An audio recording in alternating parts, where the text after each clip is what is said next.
huge thing for me is that I immigrated from Honduras, Central America. I came to the US, and there are lots of stories around my immigration experience. And I think that moving to San Francisco around the corner from the Zen Center was a huge cultural, both kind of cultural shock and a gift, like in my trajectory. And so I started meditating. This was over 20 years ago. And I started noticing at a certain point, I was working in management, super high stress job, and noticing that my meditation practice was kind of not in flow. It was feeling like a little bit of a chore, like, oh, I've got to make myself sit and clear this jumble in my head. And so I remember joining an organization in Berkeley called the Greater Good Science Center. And I heard Kristin Neff speak. This was about 10 years ago. And what she said just really resonated. What she was saying was just like, wow, that's me. I need some of that. And then it took me a couple of years to actually buy Chris Germer's book, but eventually I did. And so I kind of just had invited this into my practice on my own a bit. And then my jobs just started getting stressor with more responsibility, more stress. And so about 5 years ago, I just did a Google search and was like, all right, who's teaching this in San Francisco? And I found a wonderful group, and that started me down this path. Yeah. Oh, what a great story. I didn't know that. We've known each other for a while. I actually found you during, I don't know, when I was doing there's so many things that you have to do to become a mindful self-compassion teacher, and was learning to teach online. And I think we connected, and somehow through things, I found it in a really interesting way through Chris Germer. I was looking for a PhD topic. I was getting my PhD in media psychology. And I'd been studying all of these women's magazines, the ones that have like lose 10 pounds in 20 minutes by eating chocolate, those tabloid ones. And my dissertation chair and I were like, we got to do something. We got to help women. And she's like, Ellen, you should teach meditation. And I'm like, what? But she was really persistent. So I started Googling like body image and like psychology and mindfulness and meditation. And I found Chris. And I emailed Chris Germer, who is, if you guys are listening, he's kind of Chris Germer and Kristin Neff together. They're both psychologists. Chris Germer is a PhD clinical psychologist, and Kristin Neff is a social psychologist who teaches at University of Texas at Austin, who's amazing. And she's the pioneer in this whole area of self-compassion, but they've got together to put the mindful self-compassion program together. So I emailed Kristin, and she was willing to be on my dissertation committee on the condition that I took the mindful self-compassion class. So I was fortunate enough to do it as a 5-day intensive. So you can take it, we're teaching it as a 8-week, 9 weeks plus the 1 week we're doing a retreat. And I took it for 5 days, and it was a crazy experience because we were housed, the classroom was next to the waste disposal plant. So they had one of those organic waste disposal plants, if you've been to Omega in Rhinebeck. And so you could smell like the plants, because that's part of what you do in the class is you learn how to deal with your difficult emotions. And I say difficult because a lot of times people think negative, but I feel like all emotions are okay. And in the class, we're going to actually teach you how to work productively with these difficult emotions so you can recycle them and learn about yourself. Does that resonate with you, Lena? Yeah, absolutely. And I love that you brought in that, our feelings are our feelings, like they're giving us information. It's a natural part of our experience. And and yet they're challenging. So it's not the feeling, it's like how we deal with the feeling. And that's what I really love about mindful. One of the things, many things I love about mindful self-compassion is that it allows us to hold these feeling experiences with compassion and in different ways than maybe we've become accustomed to.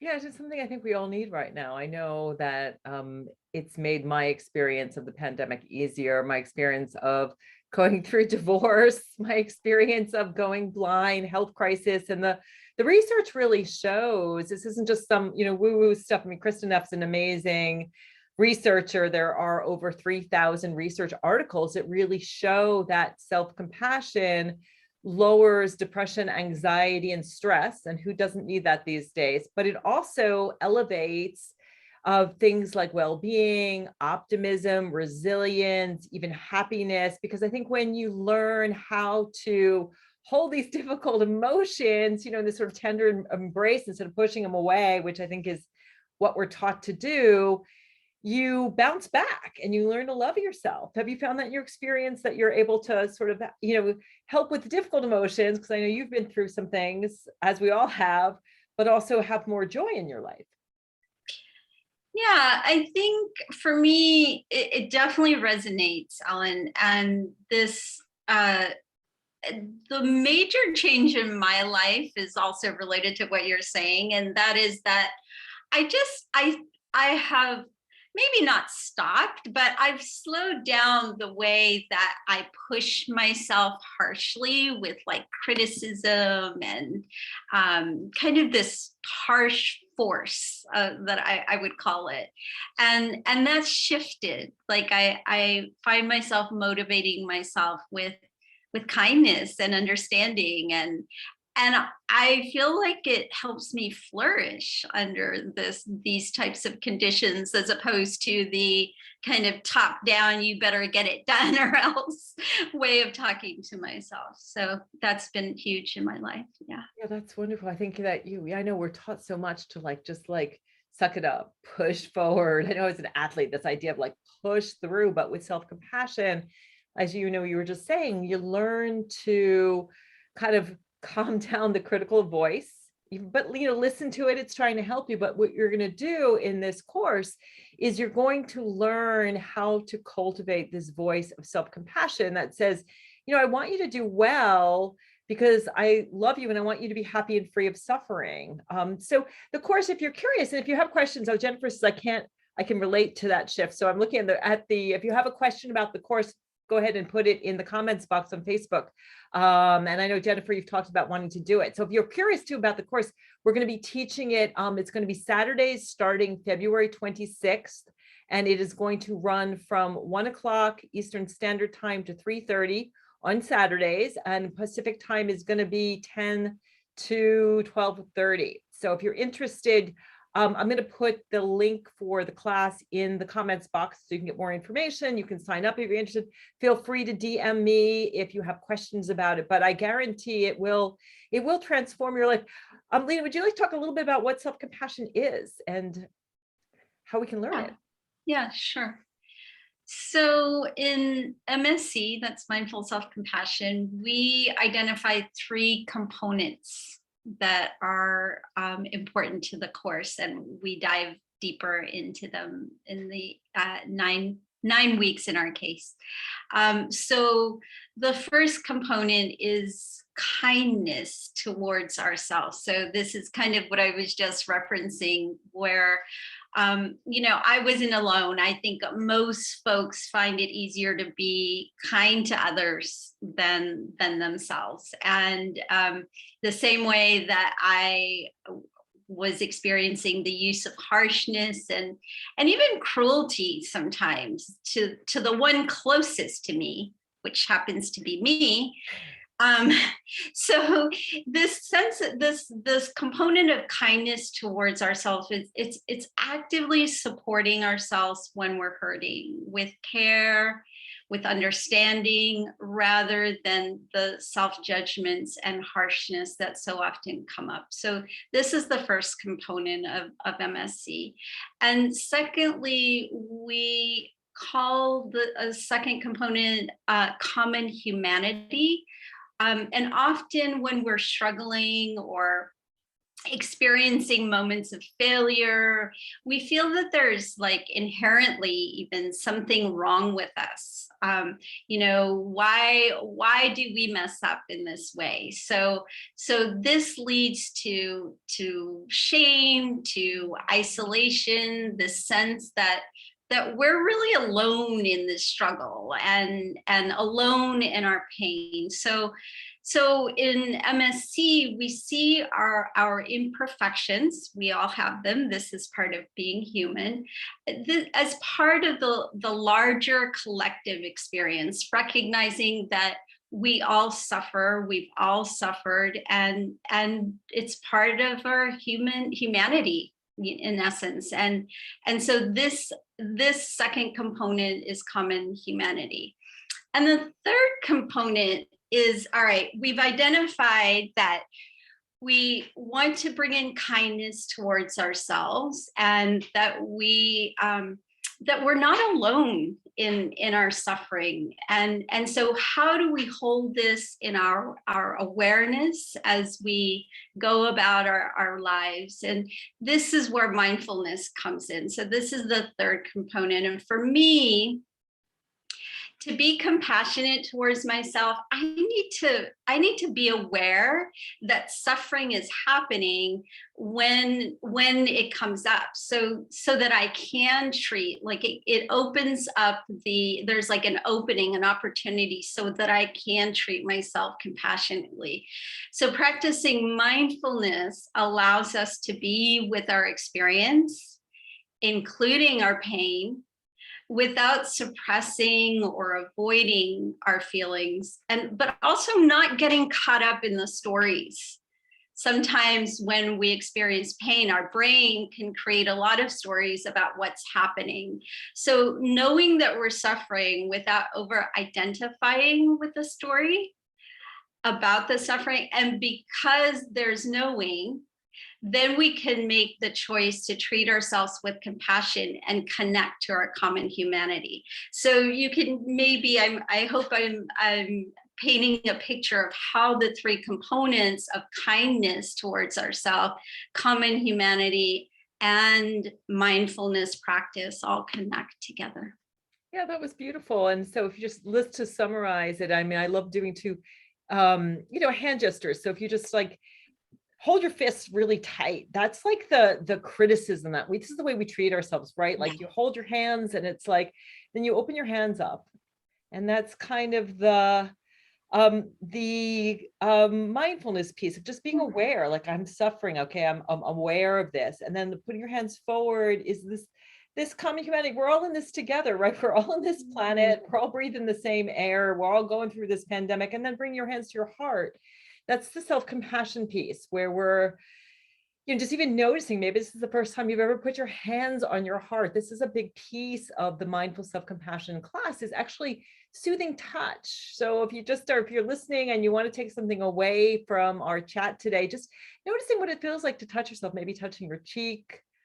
This is something we'll be teaching in the class, which is a soothing touch, trying to hold both your cheeks and, maybe stroking your arm.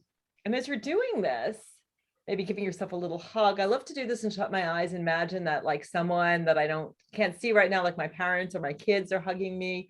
But as you're doing this, whether you're touching your hand, your heart, your stomach, you're generating the mammalian chemical of care and connection, which is called oxytocin. And we'll be talking a lot about this. This is really scientific stuff, where oxytocin is this chemical, sometimes it's called the love hormone, where it makes you feel connected. And so the course is really going to give you step-by-step tools. There'll be meditations, so formal meditations you can do, or we'll give you recordings, as well as informal practices, lots of journaling exercises. We'll be reading poetry. We'll be sharing with each other. It's definitely a closed group where there's confidentiality, so that you'll feel comfortable to share as much or as little as you want to. So I encourage you. I know it's been life-changing for me. It's been a big piece of my work. My research really showed that self-compassion improves body image. So if you are struggling with your body, my research showed that self-compassion lowers body shame, body dissatisfaction and increases body appreciation. If you are struggling with things like emotional eating, it's something that I work with my clients all the time, where often we reach for food when we're feeling bad because we want hits of what's called dopamine, which is the chemical of reward.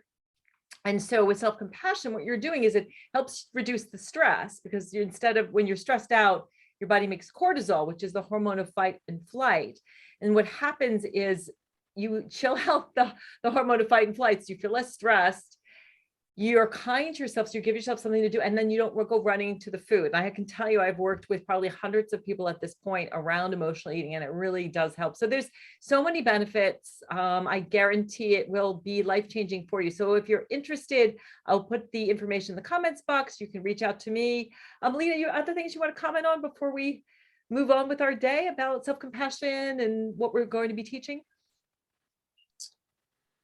I just love that you gave a little sample experience that is like, there's an embodied component to this that's really important for me as a somatic coach and body worker. And just the simple of like tightening, contraction, release, and then extension and connection is like, yeah, just really appreciating that, Ellen. And I think that it's like a felt sense of what the course is about. So yeah, grateful for that. Oh, thank you. Well, I think it's going to be fun too, because we both have, backgrounds in psychology and in coaching, but we also both have backgrounds in healing. So I'm a Reiki master, and you do Feldenkrais, and I don't know the other modality that you had. Yeah.